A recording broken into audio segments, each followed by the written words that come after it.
Foreign exchange rate का revision start किया। अरे बात मत करो गणेश, सामने देखो।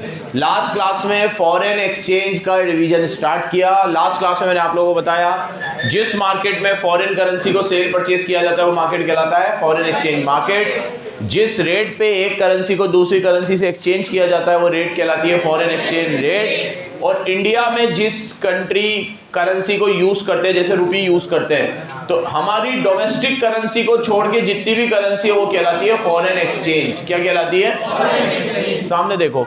इसके बाद मैंने आप लोगों को बताया था दो तरीके के मार्केट होते हैं, स्पॉट और फॉरवर्ड। जब फॉरेन एक्सचेंज को सेल परचेज इमीडिएटली कर दिया जाता है तो वो मार्केट होता है स्पॉट मार्केट। जब फॉरेन एक्सचेंज का सेल परचेज फ्यूचर डेट पे होता है,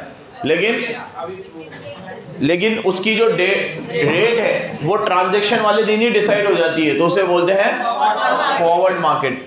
फॉरवर्ड मार्केट मैंने आपको बताया कितना क्रूशियल है। अगर आपको सेल परचेज फ्यूचर डेट पे करना हो लेकिन आपको रेट के रिगार्डिंग अनसर्टेनिटी हो,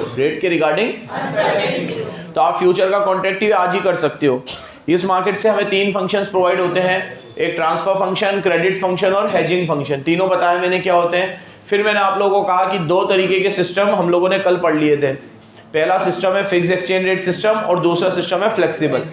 फिक्स एक्सचेंज रेट सिस्टम में, अरे चल जाओ यार, बाहर ही चल जाओ, बाहर चल जाओ, आराम से बात कर लो, हो जाए तो वापस आ जाना। फिक्स एक्सचेंज रेट सिस्टम के अंदर मैंने आप लोगों को बताया था कि सेंट्रल बैंक रेट डिसाइड करता है गोल्ड स्टैंडर्ड के हिसाब से, और जो रेट होती है वो एक टाइम पीरियड तक क्या रहती है? Fix rate. इसको पैक्ड एक्सचेंज रेट सिस्टम भी कहा जाता है। फिक्स एक्सचेंज रेट सिस्टम के फायदे और नुकसान आपको यहाँ से याद करवा के भेजे थे। फायदे क्या है? स्टेबिलिटी रहेगी। तो क्या होता है स्टेबिलिटी से? इंटरनेशनल ट्रेड प्रमोट होता है, इंटरनेशनल इन्वेस्टमेंट प्रमोट होता है, स्पेक्यूलेशन कंट्रोल में रहता है, इन्फ्लेशन कंट्रोल में रहता है। ये प्रॉब्लम। और इसमें कोई करेंसी का ओवर वैल्यूएशन या अंडर वैल्यू, ये तो ड्रॉबैक में था, ठीक है। अब ड्रॉबैक में क्या बताया था मैंने आप लोगों को? लार्ज रिजर्व मेंटेन करने पड़ते हैं। तो आरबीआई के रिजर्व जब खत्म हो जाते हैं तो फॉरेन एक्सचेंज करंट अकाउंट में क्या आ जाता है? डेफिसिट। जब ये बात स्पेक्यूलेटर को पता चलती है तो वाइड स्प्रेड स्पेक्यूलेशन हो जाता है। लार्ज रिजर्व मेंटेन करने पड़ते हैं और इस मेथड में ओवर वैल्यूएशन और अंडर वैल्यूएशन होता है। क्यों होता है ओवर वैल्यूएशन और under valuation? There is a problem of over valuation and under valuation in fixed exchange rate system. Why? हाँ, गोल्ड के हिसाब से देखते हैं तो जिस कंट्री के पास गोल्ड ज्यादा होता है उसकी करेंसी ओवर वैल्यू होती है, वो भले उतनी डेवलप ना भी हो। तो ये सब कुछ आप किस हिसाब से रख रहे हो? गोल्ड के हिसाब से। ये भी हो गया था। फिर मैंने आपको फ्लेक्सिबल सिस्टम पढ़ाया। फ्लेक्सिबल सिस्टम में एक्सचेंज रेट कैसे डिसाइड होगा? On the basis of demand and supply force. यहाँ पे एक्सचेंज रेट जो होती है वो डिमांड सप्लाई के हिसाब से निकलती है। डिमांड बढ़ेगा एक्सचेंज रेट भी बढ़ेगा, डिमांड कम होगा एक्सचेंज रेट भी कम होगा। इसकी एडवांटेज डिसएडवांटेज नहीं बताई ना अभी? चलो, एडवांटेज और डिसएडवांटेज। इसके अंदर भी कुछ तो रिपीटेड पॉइंट है।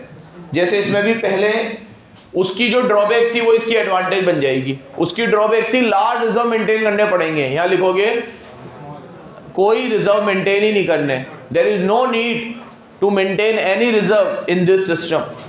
आरबीआई को कोई रिजर्व मेंटेन करने की जरूरत नहीं। यहां देखो, क्योंकि ये गोल्ड के हिसाब से थोड़ी है, एक्सचेंज रेट है, डिमांड सप्लाई के हिसाब से है। जो करेंसी का डिमांड बढ़ेगा उसका एक्सचेंज रेट अपने आप बढ़ जाएगा, करंट डिमांड कम होगा एक्सचेंज रेट अपने आप कम हो जाएगा। मैंने उस दिन भी कहा था जब आपको इस पहली बार चैप्टर पढ़ाया था कि आज अगर $1 85 पे चला गया तो इसके जिम्मेदार काफी हद तक हम खुद हैं। क्यों? क्योंकि हम लोग इंपोर्टेड गुड्स की डिमांड बढ़ा रहे हैं। किसकी डिमांड बढ़ा रहे हैं? हमें स्वदेशी पसंद नहीं आ रहा, ठीक है, हमें इंपोर्टेड गुड्स चाहिए। मोबाइल से लेकर, कपड़ों से लेकर, जूतों तक, ड्यूरेबल आइटम से लेकर नॉन ड्यूरेबल आइटम तक, हमें हर चीज कौन सी चाहिए? फॉरेन। अगर हम इंपोर्टेड गुड्स खरीदेंगे तो पेमेंट किस में होगी?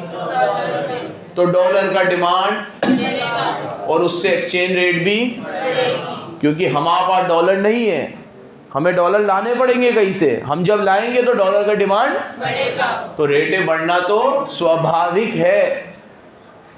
इट इज क्वाइट ऑब्वियस कि इस मेथड की वजह से डिमांड बढ़ती है और उससे रेट भी बढ़ती है। अगर हम 100 दिन के लिए भी इंपोर्टेड गुड्स की डिमांड कम कर दे, सिर्फ 100 दिन, फिर 101वें दिन से तो हैबिट बन जाएगी हमारी, और 100 दिन अगर ये डिमांड नीचे आ गई तो एक्सचेंज रेट अपने आप नीचे आ जाएगा। तो ये मेथड किससे चलता है? Demand supply force. तो पहला इसका एडवांटेज क्या है? No need to maintain any reserve, कोई रिजर्व आपको मेंटेन नहीं करना। No problem of over valuation and यहाँ कोई अंडर वैल्यूएशन ओवर वैल्यूएशन का प्रॉब्लम। इस मेथड में स्पेक्यूलेशन होगा लेकिन वाइड स्प्रेड स्पेक्यूलेशन कभी भी नहीं होगा। क्या कभी भी नहीं होगा? स्पेक्यूलेशन तो होगा इस मेथड में, लेकिन वाइड स्प्रेड क्यों नहीं होगा? क्योंकि रेटें बार बार फ्लक्चुएट हो रही है, रेटें बार बार फ्लक्चुएट हो रही है। तो आज अगर आपने सस्ती रेट पे ले लिया तो क्या पता आगे रेट और कम हो जाए, या क्या पता आगे रेट और बढ़ जाए। देखो अभी गोल्ड है, गोल्ड अभी कल मैं पढ़ रहा था, गोल्ड 82,000 पे पहुंच गया पर 10 ग्राम, और ये रिकॉर्ड हाई पे पहुंच गया है। अब इतना जाने के बाद भी क्या आप ये बोल सकते हो कि अब और नहीं जाएगा ऊपर? मेरे को अच्छी तरह याद है, एक बार गोल्ड 57 हो गया था, 57,000 कुछ साल पहले, 2-3 साल पहले। मुर्सा सर ने मुझसे कहा यार शब्बीर गोल्ड ले लेते हैं अपन, अपने पास कैश है। तो मैं कहा यार क्या करेगा गोल्ड लेके, ये तो बहुत हाई हो गया है अभी, अब तो ये क्या है, अब तो नीचे ही आएगा, ये तो बहुत रिकॉर्ड हाई हो गया है। तो उसने कहा भाई ले ले, ये तो और हाई ही जाएगा। ये यहाँ पे चला गया है। अभी कल हमारी फिर एक कन्वर्सेशन किसी के साथ चल रही थी, उसने कहा अब तो 82 पहुंच गया, अब तो नीचे ही आएगा, तो अब लेने में समझदारी नहीं है। कल ये वापस कितना हो गया? अगर 1 लाख, तो फिर इस स्टेज पे हम पछताते रहेंगे जैसे हम इस स्टेज पे पछता देते हैं। तो इस चीज में कभी आप कुछ प्रिडिक्ट कर ही नहीं सकते। तो स्पेक्यूलेशन चलता रहेगा बट कभी बहुत ज्यादा नहीं होगा। लेकिन वहां पे तो क्या प्रॉब्लम है कि जब सेंट्रल बैंक के रिजर्व खत्म हो जाएंगे तो सब लोगों ने डॉलर खरीद लिया, तो स्पेक्यूलेशन एकदम ज्यादा हो गया। यहाँ वाइड स्प्रेड नहीं होगा, हल्का फुल्का स्पेक्यूलेशन चलेगा, और हल्का फुल्का स्पेक्यूलेशन तो गोल्ड में भी चल रहा है, करेंसी में भी चल रहा है, खाने पीने की आइटमों में भी चल रहा है, वो चलता रहेगा। वो जीरो तो हो ही नहीं सकता कभी, स्पेक्यूलेशन कभी। चलो देखिएगा जरा, पहला no need for central bank to have any reserve, बढ़ा दिया। इंटरनेशनल बिजनेस उसमें भी प्रमोट होता था, इसमें भी प्रमोट होता है, ये कॉमन पॉइंट है, क्योंकि वहां पे रेटें स्टेबल थी इसलिए प्रमोट होता था। यहाँ पे भले रेटें चेंज हो रही है लेकिन चेंज आपके फेवर का भी हो सकता है और आपके अगेंस्ट का भी। जैसे सरकार जब कोई नई पॉलिसी लाती है तो किसी के लिए फेवरेबल होती है और किसी के लिए अनफेवरेबल होती है। तो यहाँ पे ऐसा ही है, डॉलर का रेट बढ़ेगा कम भी होगा, एक्सपोर्ट करने के वालों को मजा आ जाएगा, इंपोर्ट वालों को नुकसान होगा, तो एक्सपोर्ट वाले और ज्यादा एक्सपोर्ट करेंगे। तो इंटरनेशनल बिजनेस इसमें भी क्या होता है? प्रमोट होता है, और उसमें भी क्या होता है? अब दोनों तो आ ही नहीं सकते, 3 नंबर का तो क्वेश्चन आएगा इसमें से, तो या तो फिक्स का आएगा या फ्लेक्सिबल का आएगा। तो इंटरनेशनल ट्रेड वाला पॉइंट आपको दोनों जगह लिखना है। नेक्स्ट, फिर एक दे रखा है मैंने, ऑप्टिमम यूटिलाइजेशन होगा, ठीक है, बीओ स्पेक्यूलेशन कम होगा, ये भी ठीक है, ओवर वैल्यूएशन अंडर वैल्यूएशन का कोई प्रॉब्लम नहीं होगा, ठीक है। ठीक है, 4 पॉइंट तो आपको याद रखने ही है। रिजर्व मेंटेन नहीं करने, ओवर वैल्यूएशन अंडर वैल्यूएशन नहीं है, ये उधर से ले रहा हूं मैं, कहां से? उसकी डीमेरिट इसकी मेरिट। वहां रिजर्व मेंटेन करने पड़ते हैं, यहाँ नहीं करने पड़ते। वहां ओवर वैल्यूएशन अंडर वैल्यूएशन का प्रॉब्लम है, यहाँ नहीं है। वहां पे वाइड स्प्रेड स्पेक्यूलेशन है, यहाँ स्पेक्यूलेशन कंट्रोल में रहेगा, ठीक है। और एक इंटरनेशनल ट्रेड वाला पॉइंट उधर भी है और इधर भी है। अब डीमेरिट सुनो इसकी। पहली डीमेरिट, इतने ज्यादा फ्लक्चुएशंस होते हैं कई बार कि इससे स्टेबिलिटी पूरी तरीके से खत्म हो जाती है। जैसे अभी ये डॉलर 85 है, एक आध 2 महीने पहले 82 था, 87 होगा, फिर 85 होगा, ये एक्सेप्टेबल है, हमारी लिमिट में है। अब अगर मान लो फ्लक्चुएशन इतने ज्यादा हो रहे हैं कि सुबह कुछ रेट, शाम को कुछ रेट, रात को कुछ रेट, सुबह उठे फिर कुछ रेट, और ऐसे अभी तो रेट क्या होती है 82.9, 82.8, तो ये 0.10 का फ्लक्चुएशन हम झेल लेते। मान लो 82 से 83 हो गया, 83 से 85 हो गया, 85 से 89 हो गया, 89 से 90 हो गया, 90 हो तो पागल हो जाएंगे हम तो कई बार इस मेथड में टू मच फ्लक्चुएशंस आते हैं जो किसी भी बिजनेस या इकोनॉमी के लिए अच्छे सिग्नल्स नहीं है। तो क्या बोला, टू मच फ्लक्चुएशन, बहुत ज्यादा जब फ्लक्चुएशन आते हैं तो इट क्रिएट अनसर्टेनिटी। तो ये क्या क्रिएट कर देता है, फिर हमें बिजनेस करने में बिल्कुल भी मजा नहीं आता और हम लोग इंपोर्ट एक्सपोर्ट थोड़े समय के लिए होल्ड कर देते हैं। ये एक ड्रॉबैक है और ऐसे फ्लक्चुएशंस हमने 91 में झेले हैं, ठीक है। और उसके बाद भी बीच में जब इकोनॉमी खराब होती है तो हमने इस तरह के फ्लक्चुएशंस झेले हैं और फ्यूचर में भी कभी ऐसे फ्लक्चुएशंस नहीं होंगे इसकी कोई गारंटी नहीं है। पास्ट में भी हुए हैं ऐसे फ्लक्चुएशन, जब सुबह देखो तो कुछ रेट, और अभी गोल्ड में बता ही रहा हूं ना मैं, किसी ने सोचा था कि यहां तक जाएगा, गजब ही चल गया, ठीक है। मैं 2015-16 तक तो जहां तक मुझे याद है 37 से 39 पे ट्रेड कर रहा था, ठीक है। देखते ही देखते ये कहां 57 पे आया, ये जिस समय की मैं बात नहीं, शायद 2019 की बात बता रहा हूं मैं, और कहां देखते देखते ये 82 पे आया और अभी 1 लाख पे भी जाएगा। इसमें बीच में बहुत स्टेबल था ये, 57 से 59 तक था, 2-1 साल तक। तो सोनार वगैरह कोई होगा तो मेरी बात से रिलेट करेगा, है ना। ये बीच में एकदम याद है तुम्हें 70 तक पहुंचा था एकदम, उसके बाद से फिर तेजी ही पकड़ी है, फिर नीचे नहीं आया कभी भी। तो फ्लक्चुएशंस हमारे हाथ में नहीं है। और गोल्ड में तो मैं ये कहता हूं कि गोल्ड तो बिल्कुल भी एक कंट्री के इंपोर्ट एक्सपोर्ट तो हमारे हाथ में, चलो हम लोग इंपोर्ट एक्सपोर्ट को थोड़ा कंट्रोल कर ले, हमारी जो नीड है वो इंडियन गुड्स तक सीमित कर ले, वो फिर भी पॉसिबल है, कहने को तो कम से कम पॉसिबल है। गोल्ड तो बिल्कुल भी नहीं है क्योंकि इसमें तो सारे इंटरनेशनल फैक्टर्स इन्वॉल्व है। गोल्ड के प्राइस सिर्फ इंडिया के कंजम्पशन से अफेक्ट, आप कितना भी कंजम्पशन कम या ज्यादा कर लो उससे गोल्ड के प्राइस पे बहुत ज्यादा फर्क, क्योंकि इसके प्राइस इंटरनेशनल बेंचमार्क से रिलेट करते हैं। डोनाल्ड ट्रम्प प्रेसिडेंट बनता है, उससे गोल्ड का प्राइस फर्क हो गया। इजराइल और पैलेस्टीन में वॉर हुई, रशिया और यूक्रेन की वॉर हुई, ये सारे इंटरनेशनल फैक्टर्स से इंडिया का कोई लेना देना नहीं था इससे, लेकिन इन हर फैक्टर ने गोल्ड के प्राइस को प्रभावित किया कि नहीं किया, बोलो बोलो। तो ये इंटरनेशनल फैक्टर्स से प्रभावित होते हैं। तो ये तो उसकी बात हो रही है, इंटरनेशनल डॉलर वगैरह में भी बहुत सारे इंटरनेशनल फैक्टर्स होते हैं। अब आते हैं तीसरे और सबसे अच्छे मेथड पे। अच्छा, इसके और भी है, इसमें अगर वाइड स्प्रेड स्पेकुलेशन हो जाएगा, अगर टू मच फ्लक्चुएशंस होगा तो क्या होगा, याद रखना इसमें जो पॉइंट है ना वो डिप्लोमेटिक पॉइंट है। ऊपर बोला है फ्लक्चुएशन नहीं होता और नीचे बोला होता है, तो पूरा लिखोगे तो नंबर मिलेंगे। टू मच फ्लक्चुएशंस से शुरू करना है। जब तक फ्लक्चुएशंस अपनी सहन करने की शक्ति के अंदर है तब तक तो कोई दिक्कत नहीं है। बहुत ज्यादा फ्लक्चुएशंस होंगे, जो मैंने कहा है पास्ट में 2 बार हुए हैं, आगे भी हो सकते हैं, तो उस समय पे स्पेकुलेशन भी बढ़ता है, बीओपी में भी डेफिसिट आता है, और बीओपी में डेफिसिट आने से महंगाई भी बहुत बढ़ती है। आज अगर डॉलर का रेट 82 से, अभी क्या बोला मैंने, 85 हो जाए, 85 से 90 हो जाए, 90 से 100 हो जाए, और ये सब एकदम तेजी से होने लगे, तो फिर हम लोगों के लिए वो एक बहुत बड़ा ड्रॉबैक होगा और फिर उस समय हमें फ्लेक्सिबल सिस्टम से हटना भी पड़ता है कई बार। बीच में मुझे अच्छी तरह याद है डॉलर का रेट बहुत ज़्यादा वेरी कर रहा था, बहुत ज़्यादा, और रुपया बहुत ज़्यादा कमज़ोर हो गया था। तो मनमोहन सिंह प्राइम मिनिस्टर थे, उन्होंने एक स्पेशल विंडो खोला था, अच्छी तरह याद है मुझे, और उस समय 60 के अराउंड डॉलर ट्रेड हो रहा था। उन्होंने उस स्पेशल विंडो में डॉलर 55 रुपीज़ में दिया और बोला कि जो भी इंपोर्टर है वो 55 में ले, जो बड़े बड़े इंपोर्टर है। तो जब सारे बड़े बड़े इंपोर्टर्स यहाँ आ गए 55 में लेने, तो मार्केट से उनकी डिमांड एकदम कम हो गई। वो डिमांड आरबीआई ने पूरी कर दी अपनी तरफ से, तो वो रेट है 60 से जो डॉलर चला गया था वो वापस 59-58 पे आ गया, क्योंकि कुछ समय के लिए डिमांड एकदम कम हो गई। तो उन्होंने एक बहुत चालाकी से वो स्पेशल विंडो खोल के बड़े बड़े इंपोर्टर्स को तो पहले डॉलर दे दिए 55 पे, ताकि स्पेकुलेशन, क्योंकि जो नीडी पर्सन है, जो बिल्कुल इंपोर्ट कर ही रहे हैं, जिनके कंसाइनमेंट आ चुके हैं, शिप खड़ा हुआ है, जो भी उसकी पॉलिसी रही होगी, पूरी पॉलिसी नहीं बता रहा हूं तुम्हें, लेकिन वो सब ने यहाँ स्पेशल विंडो से डॉलर ले ली, तो उससे यहाँ पे डिमांड थोड़ी थोड़ी कम हुई, तो रेटें भी धीरे धीरे नीचे आ गई। तो जब बहुत ज्यादा फ्लक्चुएशंस आते हैं तो हम लोगों को फिर स्टेप्स लेनी पड़ती है, जिससे कि बीओपी का अंडर बहुत ज्यादा डिसइक्विलिब्रियम ना हो। बीओपी बहुत ज्यादा डेफिसिट में चला जाएगा तो इकोनॉमी में क्या फैलेगा, इन्फ्लेशन। सुन रहे हो बराबर? ये सब चीजें आपको लिख के आनी है, ड्रॉबैक, मेरिट और डीमेरिट में। खत्म हुआ ये। लास्ट मेथड आता है जो सबसे अच्छा माना जाता है, इसलिए इसकी कोई डीमेरिट नहीं है, मैनेज्ड फ्लोटिंग। क्या है? ये मेथड ये कहता है, बोलो, इन this system rate is decided by demand supply forces, but RBI intervene when there is too much fluctuation in exchange rate due to demand supply forces.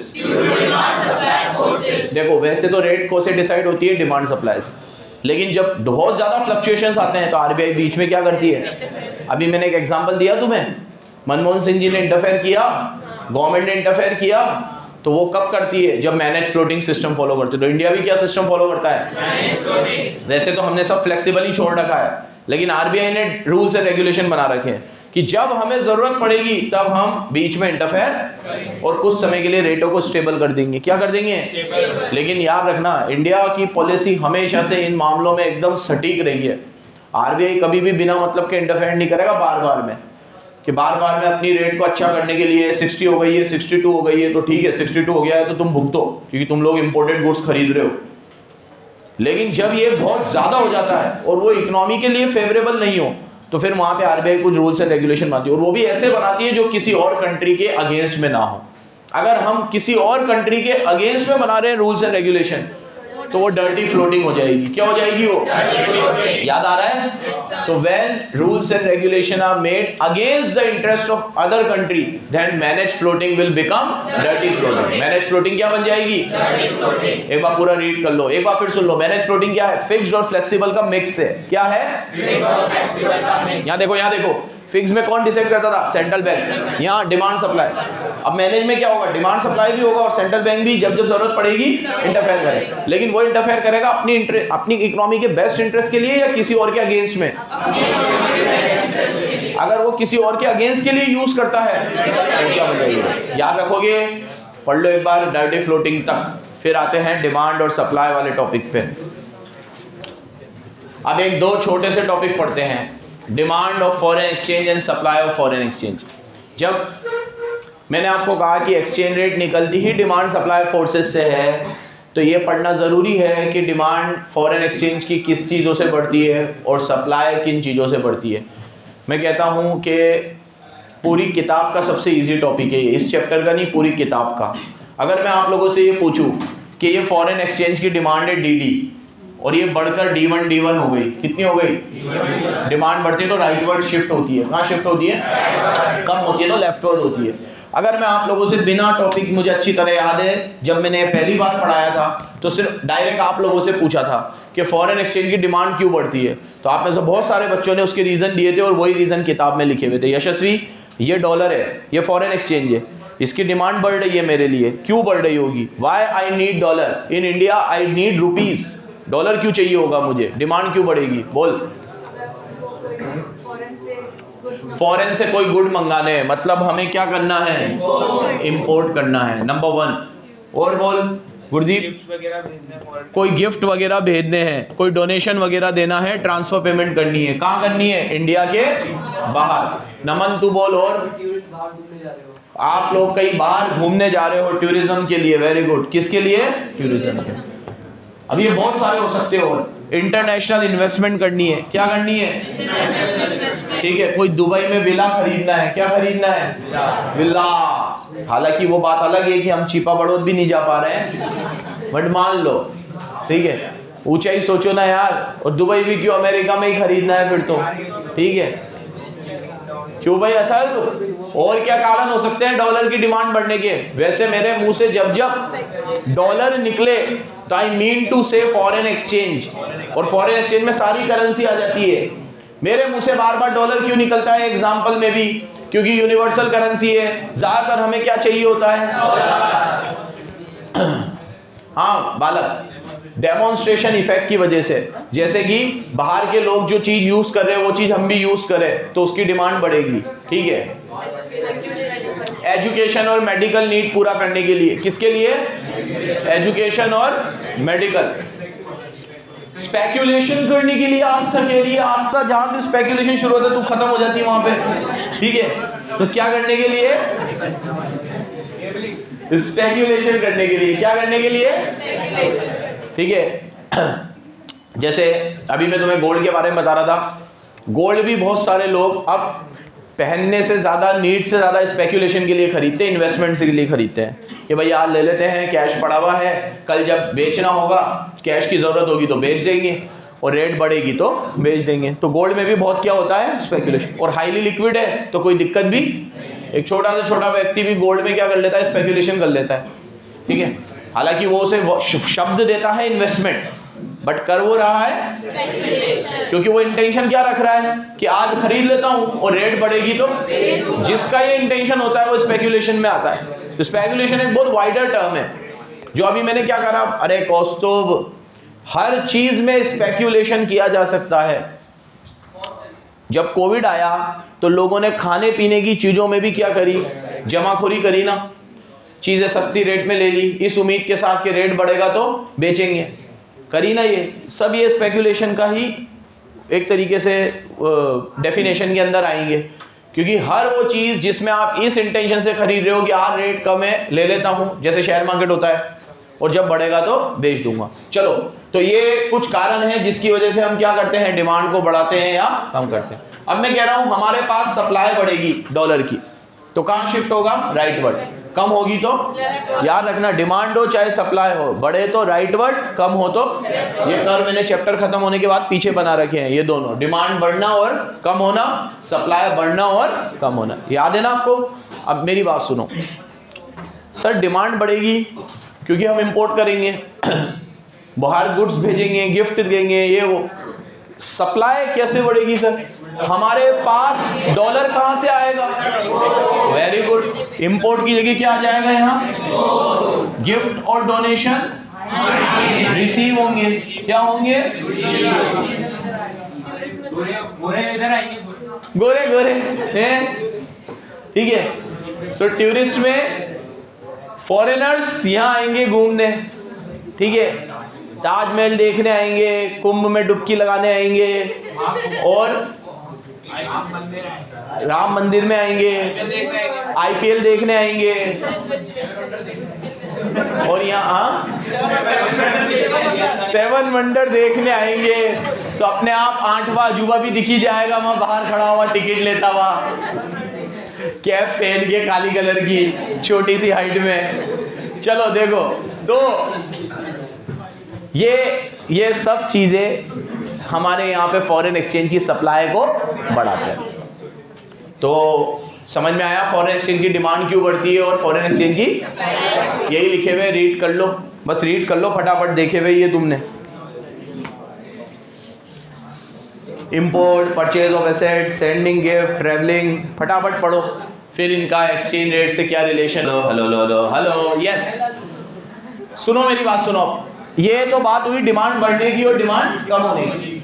अब ये होता है कि जब भी फॉरेन एक्सचेंज का डिमांड बढ़ेगा तो एक्सचेंज रेट भी क्या हो जाएगी, और डिमांड कम होगा तो एक्सचेंज रेट भी क्या हो जाएगी। जैसे यहाँ देखो, पहले इंटरसेक्शन यहाँ था, अब कहाँ आ गया, तो ये P1 क्या हो रहा है, बढ़ रहा है। अब पहले इंटरसेक्शन यहाँ था, अब यहाँ आ गया, तो ये P2 क्या हो रहा है, बोलो मेरे साथ, with increase in demand of foreign exchange, exchange rate also increases, and vice versa, और अब ये लाइन 5 बार तो बोली दो कम से कम, with increase in demand of foreign exchange, exchange rate also increases, and vice versa। एक और बार बोलो, with increase in demand of foreign exchange,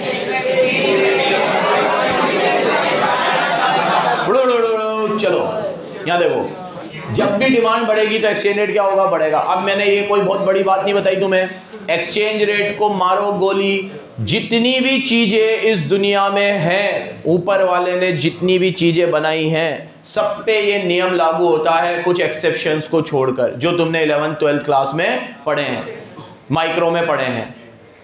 तो डिमांड बढ़ेगी तो रेट तो बढ़ना तय है,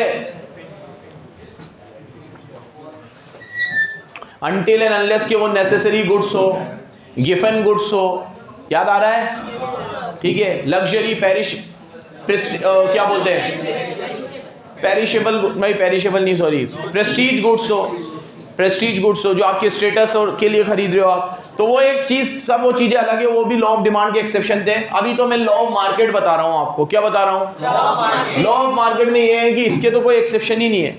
डिमांड आप बढ़ाओगे तो रेट तो बढ़नी ही बढ़नी है, भले कम ज़्यादा होती रहेगी, कि किसी की रेट बहुत ज़्यादा बढ़ गई, किसी की रेट कम बढ़ी, लेकिन डिमांड बढ़ेगी तो रेट बढ़ेगी। वहाँ तो उल्टा पड़ा है तुमने। अब उसी के साथ मैं तुम लोगों को दूसरी रिवर्स चीज़ भी बता देता हूँ। अगर एक्सचेंज रेट बढ़ेगी लगातार तो डिमांड, और एक्सचेंज रेट कम होगी तो याद रखना यहाँ रिलेशन इनवर्स है। क्या है? इनवर्स रिलेशन है। और यहाँ क्या है? डायरेक्ट। सुन लेना, इतना बताने के बाद भी 50% बच्चे इसमें गलती करता है। इतना डिटेल में बताने के बाद भी फिर भी 50% बच्चा गलती करता है इसमें। पहले चेंज डिमांड में आ रहा है कि पहले चेंज रेट में आ रहा है, उससे फर्क पड़ेगा। बेस क्या है? अगर डिमांड बेस है तो डायरेक्ट रिलेशन है, और रेट बेस है तो इनवर्स रिलेशन, इनवर्स रिलेशन है। समझे कि नहीं समझे? बेस क्या है उससे फर्क पड़ता है। जैसे एक एग्जांपल देता हूं, उसके बाद कभी गलती नहीं करोगे। यहां देखो, अगर कोटा में जब इंजीनियरिंग के स्टूडेंट्स बहुत सारे आए तो उन्होंने कोटा को मार्केट का हब बना लिया। बेस्ट एग्जांपल दे रहा हूं, बेस्ट, इससे अच्छा एग्जांपल नहीं हो सकता। तो खूब सारा बच्चा, लाखों में बच्चे इंडिया कोटा में आया। ऐसा कहूं तो गलत नहीं होगा कि इंडिया से नहीं, बाहर से भी बच्चा आया है ना। इंडिया के बाहर से भी बच्चा आया अपने यहाँ। 3-3 लाख बच्चा हर साल पढ़ने को आया। तो इंजीनियरिंग स्टूडेंट्स की डिमांड यहाँ पे बहुत बड़ी, मेडिकल स्टूडेंट्स की डिमांड बहुत बड़ी, तो रेटें भी क्या हुई? बड़ी। तो जो भी थे कोचिंग पढ़ाने वाले थे, एक समय ऐसा आया था कि कोटा में टॉप 10 टैक्स पेयर्स टीचर होते थे। ऐसी कोई देश की ऐसी कोई सिटी नहीं है जहाँ के टॉप 10 टैक्स पेयर्स पूरे के पूरे टीचर्स हो। इंडस्ट्री वाले होते हैं, सेलिब्रिटी होते हैं, क्रिकेटर्स होते हैं, अभी भी तुम देख लेना इंडिया लेवल पे, ठीक है। लेकिन कोटा एकमात्र ऐसी सिटी बनी थी बीच में जिसमें टॉप 10 टैक्स पेयर्स 10 के 10 टीचर थे। वो था वो टाइम। तो डिमांड बढ़ी तो रेट एकदम बढ़ी, ठीक है। लाखों रुपए लिए इंजीनियरिंग के, सुन लेना बराबर। तो डिमांड बढ़ने से रेट, अब रेट और बढ़ी और दूसरे फैक्टर्स भी हुए इंडिया अभी कोटा में, तो रेटें बढ़ने से वही डिमांड क्या हो गई? आज कम भी हो गई। डिमांड आ नहीं रही थी और रेटें लगातार बढ़ती जा रही। पहले तो डिमांड भी बढ़ रही थी तो रेट भी बढ़ रही थी, अब डिमांड आनी कम हो गई। क्यों कम हो गई? कि भाई कोटा में सुसाइड हो रही है, फलाना हो रहा है, दिमागड़ा हो रहा है, प्रोपेगेंडा फैलाया कोटा के लिए, तो उससे क्या हुआ? डिमांड एकदम कम हो गई। तो बच्चे तो आने कम हो गए, रेटें लेकिन अभी भी बढ़ी हुई थी। तो वो रेटें कहाँ से बढ़ी हुई रहेगी? अब बच्चा ही नहीं आ रहा तो रेटें क्या करनी पड़ेगी? अब कम, क्योंकि अभी डिमांड क्या हो चुकी है। अगर रेट कम करोगे तो ही वापस। ये एग्जांपल याद रखना, इससे ये चीज को बेहतरीन तरीके से समझा जा सकता है। एक एक बच्चे से पूछूंगा, समझ में आया तुम लोगों को? बेस क्या है उससे फर्क पड़ता है। पहले डिमांड बढ़ी है कि पहले रेट बढ़ी है? डिमांड बढ़ेगी तो रेट और डायरेक्ट रिलेशन है। इसके बाद अब कभी भी नहीं समझाऊंगा इस चीज को, पहले भी बहुत टाइम लेके समझाया था। और रेट पहले बढ़ेगी, डिमांड कम होगी। तो रेट बढ़ेगी तो इनवर्स रिलेशन है, और डिमांड बढ़ेगी तो डायरेक्ट रिलेशन है। एकदम क्लियर है सबको? क्या मैं आगे बढ़ सकता हूं? अब इसके इनवर्स रिलेशन होने के, डायरेक्ट रिलेशन होने के रीजन मैंने नीचे दे रखे, देखो टिक कर लेना। इनवर्स के, सॉरी, देखो, demand for foreign exchange increase और डिक्रीज विद द फॉल और राइज इन रेट। रेट के बढ़ने या कम होने से डिमांड कम होती है या बढ़ती है। So there is inverse relation. ये इनवर्स रिलेशन है। क्या है? और ये डायरेक्ट है। इसको लॉ ऑफ मार्केट बोलते हैं। क्या बोलते हैं? Law of market. और इसको लॉ ऑफ डिमांड बोलते हैं। इसको क्या बोलते हैं? Law of demand. तो लॉ ऑफ डिमांड के रीजन दे रखे हैं मैंने, 3 रीजन है। इंपोर्ट, टूरिज्म और स्पेकुलेशन। ये 5 है वैसे तो, लेकिन इसमें से 5 में से 3 को समझा देना। इंपोर्ट, टूरिज्म और 3 नंबर में आता है। देखो इधर, जब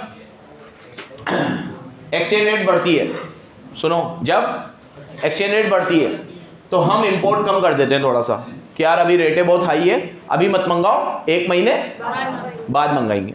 तो डिमांड अपने आप कम हो जाती है। जब एक्सचेंज रेट बढ़ती है तो हम बाहर घूमने, देखो हम लोग ज़्यादातर घूमने, मैंने पहले भी कहा था, कहाँ जाते हैं? ठीक है, इंडोनेशिया में वो बाली जाएंगे, थाईलैंड जाएंगे, मलेशिया जाएंगे, दुबई जाएंगे। दुबई तक फिर भी झेल लेते हैं, क्योंकि जिन कंट्रीज़ के मैंने पहले नाम लिए, इंडोनेशिया वगैरह, मॉरिशस हो गया, इन कंट्रीज़ में इंडिया की रेट में और इनकी रेट में बहुत ज़्यादा फ़र्क नहीं है। कहीं कहीं पर तो इंडिया की रेट इनसे अच्छी है, मतलब कहीं कहीं पे तो ऐसा है कि इंडिया का 1 रुपया दो तो यहाँ का 2 रुपया मिल जाएगा, वहाँ का डबल। और कहीं कहीं पर हम हमारे 2 रुपये देते हैं तो वहाँ का 1 रुपया मिल जाएगा, तो बहुत ज़्यादा फ़र्क दुबई में पड़ जाता है कि दुबई में हमें 23 रुपये देने पड़ते हैं तो वहाँ का 1 दिरहम मिलता है, तो वहाँ तक भी हम झेल लेते हैं। लेकिन जब हम अमेरिका जाए या यूरोपियन कंट्रीज़ में जाए तो वहाँ रेट बहुत हाई है, ठीक है। 1 पाउंड 90, 95, 100 क्रॉस कर चुका है, यूरो 100 क्रॉस कर चुका है, डॉलर 90 पे चल ही रहा है। तो हम लोग इन कंट्रीज़ में कभी घूमने नहीं जाते, क्योंकि यहाँ एक्सचेंज रेट बहुत ही हाई है। सो दैट्स द रीज़न कि हम लोग टूरिज्म पे कंट्रोल करते हैं, किस हिसाब से, रेट के हिसाब से। रेट ज़्यादा है तो हम वहाँ पे घूमने कम जाएंगे, एंड वाइस वर्सा, रेट कम है तो वहाँ घूमने। और तीसरा स्पेकुलेशन तो होता ही है, जब रेट ज़्यादा होती है तो हम खरीदते नहीं है, जब रेट कम होती है तो हम डॉलर खरीदना और शुरू कर देते तो डिमांड बढ़ जाए। तो मैं आपसे पूछूं एक्सचेंज रेट में और डिमांड में इनवर्स रिलेशन क्यों है, तो आप 3 रीजन दोगे उसके, बोलो। Import, tourism, speculation. Import, tourism, speculation. Import, tourism, speculation. Import, tourism, speculation. ठीक है। और इसका तो न्यूमेरिक भी वैसे तो जरूरत नहीं है, बहुत छोटे से पॉइंट है, बट सिड करके बन रहा है, SID। S for speculation, I for import और SIT sorry, T for tourism. ठीक है, 3 पॉइंट है, और यही 3 पॉइंट उधर उल्टे कर देना। अब यहाँ पे क्या होगा, देखो इधर, एक्सचेंज रेट जब बढ़ेगी तो डिमांड तो कम हो रहेगी, लेकिन सप्लाई और एक्सचेंज रेट जब कम होगी, मतलब एक्सचेंज रेट में और डिमांड में कैसा रिलेशन था, इनवर्स। लेकिन एक्सचेंज रेट और सप्लाई में कैसा रिलेशन है, क्योंकि जब एक्सचेंज रेट बढ़ती है बच्चों तो लोग एक्सपोर्ट ज़्यादा करते हैं, एक्सपोर्ट ज़्यादा करते हैं तो सप्लाई बढ़ती है, क्योंकि वो लोग दूसरी कंट्री से अर्न करके डॉलर इंडिया में लेकर आते हैं, अर्न करके डॉलर इंडिया में लेकर, क्योंकि उन्हें एक्सपोर्ट ज़्यादा इनकरेजिंग लगता है, उन्हें एक्सपोर्ट ज़्यादा आकर्षित करता है। वो ये सोचते हैं कि हम जितना ज़्यादा एक्सपोर्ट करेंगे, डॉलर का रेट बढ़ रहा है तो हमें $1 के पहले 80 मिल रहे थे, अब $1 के 90 मिल रहे हैं, $1 के 100 मिल रहे हैं, तो उन्हें ज़्यादा अट्रैक्टिव क्या लगेगा, एक्सपोर्ट। हालांकि ये हमारे हाथ में नहीं होता, सामने वाला हमारी चीज़ भी तो ले, ये तो कह रहा है एक्सपोर्ट बढ़ेगा, तो फिर बढ़ा क्यों नहीं अभी तक? अभी तक एक्सपोर्ट कम क्यों है, इम्पोर्ट ज़्यादा क्यों है? बढ़ना चाहिए था ना। तो भैया एक्सपोर्ट बढ़ने के लिए सिर्फ रेट एक फैक्टर नहीं होता, रेट तो हमें लग रहा है कि एक फैक्टर है, बाकी इंटरनेशनल फैक्टर होते हैं। अभी मेरा प्रोडक्ट बाहर बिक ही नहीं रहा तो कहाँ से एक्सपोर्ट बढ़ेगा?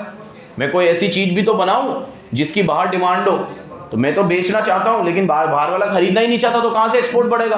तो याद रखना, एक्सपोर्ट बढ़ेगा ये रीज़न एक आधा सच है, ये पूरी बात नहीं है, ये सिर्फ हमारे पॉइंट ऑफ व्यू से लिखी गई बात है।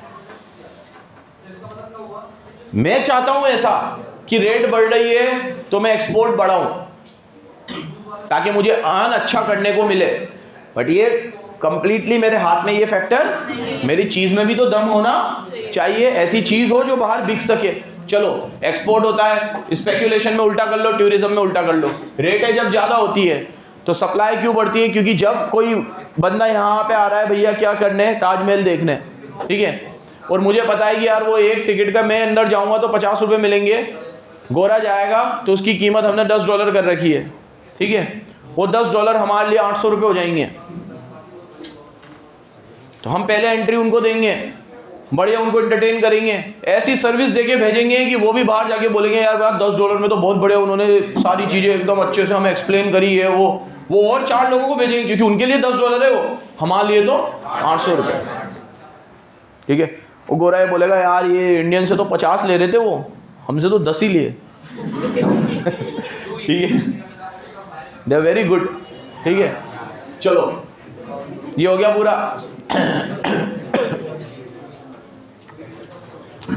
हमारे यहाँ लेकिन एक चीज़ को लेकर बहुत क्रिटिसिज्म होता है कि वैसे तो हमारी पॉलिसी है अतिथि देवो भव, हम मेहमान का बहुत आदर करते हैं, लेकिन हमारी जितनी भी फॉरेन पॉलिसीज़ है ना टूरिज़्म को लेकर, मतलब ये कहना चाहिए कि नहीं कहना चाहिए, लेकिन ये गलत है। मतलब हो सकता है कोई, क्योंकि गलत है हमारे यहाँ। तुम ताजमहल वगैरह कोई भी अच्छी चीज़ विजिट करने जाओ, फॉरेनर की और इंडियन की रेट अलग है, लेकिन तुम बाहर घूमने जाओ ऐसा कुछ भी नहीं है।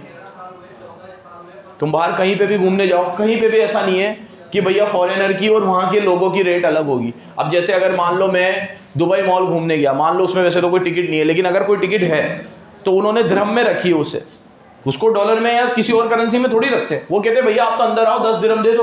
तो जो वहाँ दुबई का भी बंदा है वो 10 दिरहम देके अंदर जा रहा हूँ, मैं भी 10 दिरहम देके जा रहा हूँ। अपने यहाँ पे ये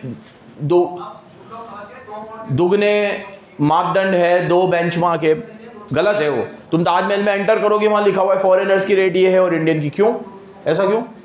उसको तुम अलग से क्या ताजमहल का पार्ट 2 भी दिखाओगे? हाँ, या क्या ऐसा नया होगा? वो पहले ही पैसे खर्च करके यहाँ आया है, तो उसके साथ ये, और ये कहीं पे भी नहीं है। तुम देख लो, जिस जिस जगह पे तुम घूमने जाओगे वहाँ पे रेट एक जैसी होती है। अब वो रेट हाई हो सकती है, ये हो सकता है कि वो रेट ही हाई है, लेकिन वो इसलिए नहीं है कि हमारे लिए हाई है, सिर्फ इंडियंस के लिए हाई है, वहाँ के लोगों के लिए लो है। वो रेट है, अंदर घुसने का जो है एंट्री पॉइंट है, यहाँ से जाना है, इतने पैसे देने। तो अगर इस चीज़ पे भी वर्क करें तो टूरिज्म और बढ़े। हमारे यहाँ बहुत सारी ऐसी चीज़ें हैं जो देखने लायक है, लेकिन फिर भी टूरिज्म इतना ज़्यादा नहीं है। 1 2 3 जगहों को हटा दो जहाँ से बहुत अच्छा टूरिज्म आता है, तो बाकी अब जैसे श्रीलंका है, श्रीलंका की तो इकोनॉमी 20% टूरिज्म पे चलती है, ठीक है। और मुर्शद सर एक बार मुझे बता रहे थे कि यार यहाँ पे जो बीच वगैरह है ना, जिनसे इनकी इकोनॉमी चलती है, इससे ज़्यादा अच्छे बीच अपने यहाँ हैं, केरला में है, गोवा में है, सब जगह है, ठीक है। अंडमान निकोबार एक बहुत बड़े आइलैंड है, अगर हम उसे मेंटेन करें तो ये लक्षद्वीप है, ठीक है। ऐसी बहुत सारी हमारे यहाँ जगह है जिसको अगर हम मेंटेन करें तो टूरिज्म से हमारे पास बहुत अच्छा फॉरेन एक्सचेंज का रिजर्व जनरेट हो सकता है, ठीक है। खैर चलो, तो टूरिज्म एक पॉइंट है जिससे सप्लाई बढ़ता है, एक्सपोर्ट से सप्लाई बढ़ता है, और एक स्पेक्यूलेशन से सप्लाई बढ़ता है। स्पेक्यूलेशन से कैसे? जैसे उसने कहा स्पेक्यूलेशन से कैसे? स्पेक्यूलेशन से ऐसे कि जब एक्सचेंज रेट बढ़ता है तो तुम उसे बेचना शुरू कर देते हो, और जब तुम डॉलर बेचोगे तो आरबीआई के पास सप्लाई बढ़ेगा ना, आरबीआई के पास डॉलर आ गए तो आरबीआई के पास सप्लाई बढ़ेगा। समझ के बराबर? चलो, ये 3 पॉइंट दोनों के हो गए, सप्लाई बढ़ने के, कम होने के। इसके बाद मैंने एक्सचेंज रेट का डिटर्मिनेशन बता रखा है, वो तो मैंने बता ही दिया तुम्हें कि डिटर्मिनेशन कैसे होगा, जब डिमांड और सप्लाई एक दूसरे को इंटरसेक्ट करेंगे।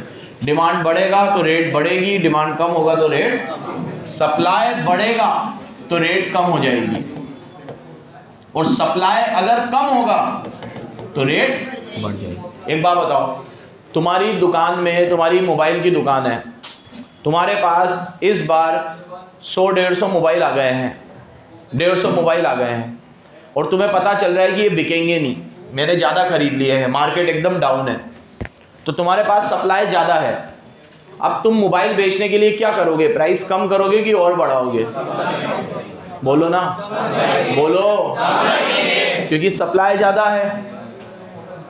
और अगर आपने रेटें और बढ़ा दी तो सप्लाई और क्या हो जाएगी? तो यहाँ पे भी वही है कि अगर सप्लाई को बेस बनाओगे तो ये रिलेशन फिर उल्टी हो जाएगी। अगर सप्लाई बढ़ाओगे तो रेटें क्या करनी पड़ेगी, और सप्लाई अगर कम है तो रेट को, जैसे एक कचौरी का एग्जांपल लेते, ठीक है। अगर मान लो आपने बहुत सारी कचौरियाँ एक दिन में बना ली, रिपब्लिक डे था, आपको उम्मीद थी बहुत सारे जने आएंगे, नहीं आए इतने, तो सप्लाई ज़्यादा है। अब शाम पढ़ते पढ़ते समझ में आ गया कि अब ये इतनी सारी बिक नहीं सकती, तो वो अपने आप शाम पढ़े पढ़े रेटें क्या कर देगा? कम कर देगा। कई सारे ऐसे मैंने देखे जो फ्री में दे देते हैं, या फिर किसी आसपास वाले को दे देते हैं, या फिर जो बात के कस्टमर आते हैं उनको ज़्यादा दे दें, क्योंकि अगर उनकी पॉलिसी ये है कि इसे सुबह यूज़ नहीं करना, तो क्योंकि पेरिशेबल गुड्स है, ठीक है। फिर और अगर ऐसी पॉलिसी है सुबह भी चला लोगे या कुछ, तो that's a different thing. But अगर सप्लाई ज़्यादा है तो हम रेटें क्या कर देंगे? अब कम, और वाइस वर्सा। अगर सप्लाई कम है, मुझे पता है कि मेरे पास स्टॉक में 5 ही गुड्स पड़े हैं और खरीदने वाले 10 है, तो मैं रेट बढ़ा। तो सप्लाई के साथ रिलेशन अलग है, रेट के साथ अलग है, डिमांड के साथ अलग है, रेट के साथ अलग है। ये चीज़ बराबर याद रखना तुम लोग। चलो, अब 2 टर्मिनोलॉजी पढ़ लेते हैं, appreciation and depreciation versus revaluation and. देखो, जब भी एक्सचेंज रेट बढ़ती है फ्लेक्सिबल सिस्टम की वजह से, डिमांड सप्लाई की वजह से, किसकी वजह से, तो उसे एप्रिसिएशन और डेप्रिसिएशन बोलते हैं। क्या बोलते हैं? और जब भी ये चीज सेंट्रल बैंक अपनी मर्जी से करता है तो उसे रीवैल्यूएशन और एप्रिसिएशन डेप्रिसिएशन फ्लेक्सिबल सिस्टम में होता है और ये फिक्स सिस्टम में होता है। किस सिस्टम में होता है? इसमें चांसेस नहीं है कि कोई करेंसी ओवर वैल्यू हो या इसके चांसेस, इसमें चांसेस है।